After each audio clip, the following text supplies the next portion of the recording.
끼야오라 유튜브 여러분 안녕하세요. 모두 잘 지내시고 계신가요? 어느덧 제가 유튜브를 시작한 지 1년이 조금 넘었는데 이제서야 구독자가 450명이 넘었습니다. 정말 구독자 올라가기 정말 힘드네요. 여러분들 혹시 구독하지 않으시고 제 영상 보고 계신다면 꼭 제발 구독 좀 부탁드릴게요. 제 영상을 여태까지 쭉 시청해 주신 분들이라면 아시겠지만 제가 이직을 좀 많이 하는 편이에요. 그래서 오늘은 이직에 대해서 이야기를 해볼까 하는데요. 왜 크리스는 이직을 이렇게 자주 했을까? 과연 이직의 장점이 무엇이고 단점이 무엇인지 그거에 대해서 한번 파헤쳐 보도록 하겠습니다. 다시 한번 부탁드리지만 이 영상이 조금이라도 유익하셨다면 꼭 구독과 좋아요 잊지 말아주세요. 그러면 한번 시작해보도록 하겠습니다. 우선 이직의 가장 큰 장점을 이야기하자면 바로 연봉을 쉽게 올릴 수 있다는 점이에요. 예를 드는 게 가장 쉬울 것 같은데 제가 지금 현재 직장에서 5만 불을 벌고 있다고 가정합시다. 1년간 한 회사에서 일을 하면은 보통 뉴질랜드에서는 1%에서 3% 정도밖에 연봉을 올려주지 않아요. 그 이상 올라가길 바란다면 사실 진급을 하는 수밖에 없어요. 진급을 하면 9%에서 10% 뭐 이런 식으로 만불 단위로 올라가게 되는데 같은 직급인 상태에서 연봉을 올리려면 1년에 한 1000불에서 뭐 5000불 이하 정도가 올라가는 게 정상이에요. 그 이상 올라가기는 사실 조금 힘들어요. 하지만 이직을 하면 장점이 무엇이냐? 내가 협상을 할 수가 있다는 거예요. 현재 내가 5만 불을 벌고 있다면 그 다음 회사에서 나도 5만 불 줄 테니까 와 이러면 누가 가겠어요 솔직히. 그렇지 않나요? 저 같은 경우는 다른 회사에 갈 때 이런 식으로 내고를 하죠. 내가 현재 받고 있는 게 5만 불인데 너희 회사에 갔을 때 바라는 연봉은 7만 불이다. 가능하냐?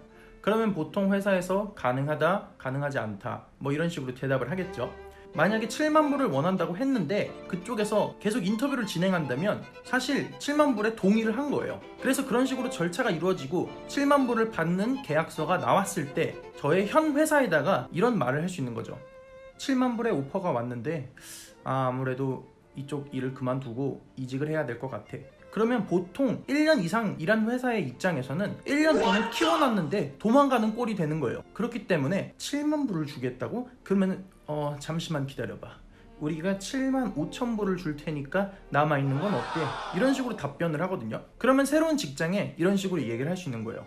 나 사실 우리 회사도 7만 5천 불을 준다고 하는데 너희가 7만 5천 불을 주면 안 될까?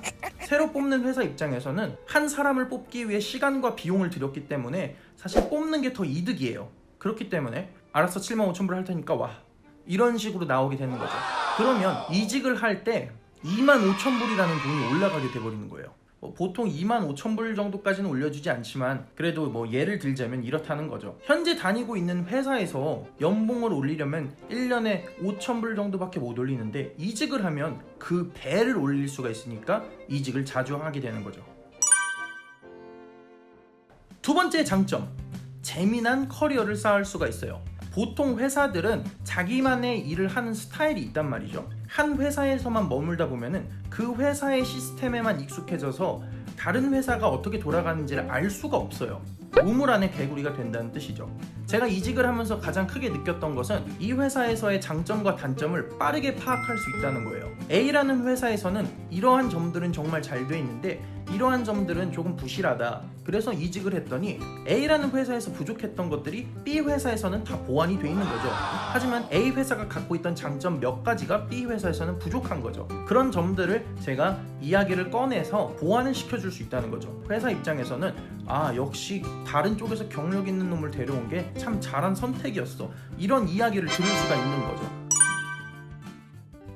세 번째 장점, 인맥이 어마어마하게 늘어날 수가 있어요. 보통 커리어 인맥 같은 거는 링크드인이라는 SNS에서 나의 인맥 관리를 할 수가 있는데 다른 회사에서 일하고 있는 사람들의 인맥이 쌓일 수가 있다는 거죠. A 회사에서 몇 명을 추가하고 B 회사에서 몇 명을 추가하고 C 회사에서 몇 명을 추가하고 B 회사에서 일을 하던 친구가 C 회사로 올 때 제가 리퍼럴을 해줄 수도 있는 거고 제가 B 회사로 다시 돌아가고 싶을 때 그 회사에 있는 사람들을 알고 있기 때문에 추천을 받을 수가 있다는 거죠.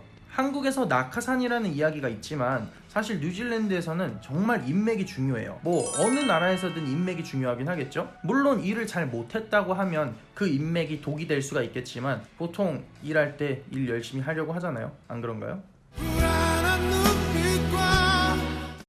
이직의 장점이 있다면 물론 단점도 있겠죠. 단점에 대해서 한번 이야기해 볼까요? 자, 첫 번째 단점. 이별을 정말 많이 하게 됩니다. 저 같은 경우는 유튜브 처음 시작할 때 다녔던 무비오라는 회사에서 아직도 그 팀 매니저와 연락을 하고 그때 같이 함께 일했던 아름다운 여성분들과 아직도 같은 팀에서 일을 하고 있던 디자이너들과 다른 개발자들과 연락을 하면서 지내고 있어요. 하지만 같이 일하는 것과 그냥 서로 연락만 주고받는 것은 같지가 않잖아요. 아직도 가끔 그런 이야기를 해요. 아, 너하고 정말 일할 때 너무 좋았는데 다시 한번 같이 일해보고 싶다. 이렇게 나와 잘 맞고 같이 일하는 게 즐거웠던 사람들과 이별을 해야 된다는 게 사실 가장 큰 단점인 것 같아요. 두 번째 단점은 새로운 환경에 항상 적응을 해야 된다는 거예요. 그 말은 즉슨 아까 전에 이야기했던 것처럼 A라는 회사에서의 쓰는 시스템은 B 회사에서 쓰고 있지 않을 가능성이 정말 높아요. 그렇기 때문에 내가 익숙했던 것을 버리고 새로운 환경에 적응하는 버릇을 들여야 된다는 거예요. 익숙한 환경이 좋고 그 환경을 바꾸는 걸 별로 좋아하지 않는 분들이라면 이직하는 거는 사실 별로 추천드리고 싶지가 않아요. 저는 개인적으로 환경 같은 게 바뀌거나 새로운 걸 배워야 할 때 오히려 더 분발하고 더 재미를 느끼는 사람이기 때문에 이직을 하면은 사실 저는 정말 재밌거든요. 그래서 저는 이직을 하면 3개월 동안 정말 즐겁게 일을 할 수가 있어요. 새로운 걸 배우는 게 너무 재밌거든요.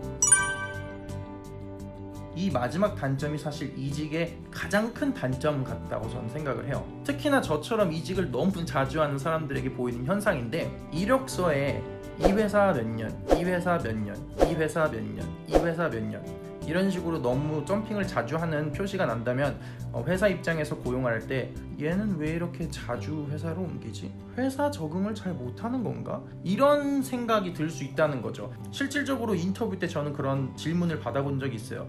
물론 대답은 이 회사에 갔을 때 이런 걸 배울 줄 알았는데 사실 기대한 것보다는 못 미쳤기 때문에 다른 회사에 지원을 해보고 싶다는 생각이 들어서 너희 회사에 좋은 이야기를 들었기 때문에 지원을 하게 됐다. 뭐 이런 식으로 이제 이야기를 하게 됐죠. 사실 그게 맞는 말이기도 하고요. 사실 이렇게 자주 옮기는 그런 경력들에 타당한 이유가 없으면은 별로 보기 좋지 않을 수가 있기 때문에 이런 점들은 조금 조심하면서 이직을 해야 될 것 같아요. 자, 오늘 이렇게 이직에 대해서 준비하면서 또 다른 이야기들을 사실 준비했는데 그 영상들은 이제 차차 이런 식으로 이런 환경에서 이야기하는 식으로 영상을 올려보도록 하겠습니다. 그럼 오늘 여기까지 할게요. 오늘도 영상 정말 유익하셨다면 구독과 좋아요 잊지 마시고요. 그럼 다음 영상에 더 유익한 영상으로 찾아오도록 하겠습니다. 모두들 바이바이.